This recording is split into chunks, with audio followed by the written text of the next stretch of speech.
Pemerintah Kota Banjarmasin dalam usulan anggaran pendapatan belanja daerah tahun 2022 telah mengalokasikan anggaran sebesar 2,5 miliar rupiah untuk tahap awal pembangunan mal pelayanan publik.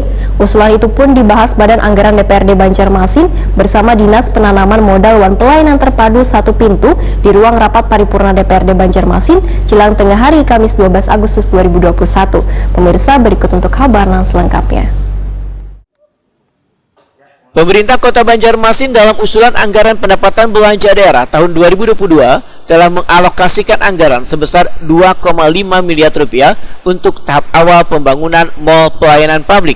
Usulan itu pun dibahas Badan Anggaran DPRD Banjarmasin bersama Dinas Penanaman Modal Wan Pelayanan Terpadu Satu Pintu di ruang rapat paripurna DPRD Banjarmasin, Jalan Lambung Mangkurat, Banjarmasin jelang tengah hari Kamis 12 Agustus 2021. Kepala DPMPTSP Banjarmasin Insinyur Muryanta MT Wahitakuni Prima TV usai rapat madahkan dana sebesar 2,5 miliar rupiah yang sudah dimasukkan dalam rencana kegiatan anggaran atau RKA tahun 2022 akan digunakan untuk pembangunan tahap awal mal pelayanan publik. Sedangkan lokasi paling strategis untuk pembangunan mal pelayanan publik ini adalah di pusat perbelanjaan Mitra Plaza karena lokasinya berada di kawasan tengah kota Wan memiliki area parkir nang luas. Selain lokasinya strategis, juga mudah didatangi warga. Pelayanan bisa dilakukan di lantai 2 Mitra Plaza. Menurut Muryanta, anggaran 2,5 miliar rupiah sangatlah cukup karena proses pembangunannya kadematan awal. Maka anggaran yang dialokasikan bisa untuk melengkapi fasilitas yang diperlukan. Sehingga pelayanan perizinan, perpajakan, perbankan, hingga pelayanan SIM tersedia di mall pelayanan publik ini.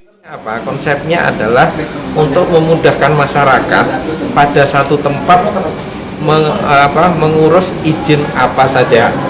Jadi membayar banknya juga bisa di situ, terus kemudian SKCK-nya di situ, sebelum SKCK mungkin KTP-nya atau izin apa. Nah, itu konsepnya bahwa mal pelayanan publik itu menyatukan beberapa izin lintas sektor. Nah, oleh karena itu ini harus di tempat yang mudah dijangkau oleh masyarakat. Terus kemudian tempatnya juga nyaman, parkirnya nyaman, terus kemudian tempat izinnya juga nyaman. Nah, ini pun juga nanti akan dikoordinasikan termasuk antriannya. Nah, antriannya itu akan dibuat secara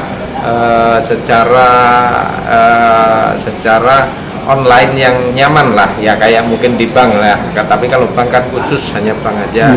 Tapi ini bisa berbagai macam izin nantinya. Jadi misalkan kalau mereka mau ke bank ya nanti langsung antriannya menuju ke bank. Jadi setiap tombol antriannya nanti tinggal izin apa aja maunya, mau ke Dukcapil jadi nanti di sana tinggal antriannya sudah akan teranu masing-masing. Muryanta menambahkan, keinginannya untuk membangun mall pelayanan publik ini bertujuan untuk memudahkan dan memberikan pelayanan yang cepat untuk warga.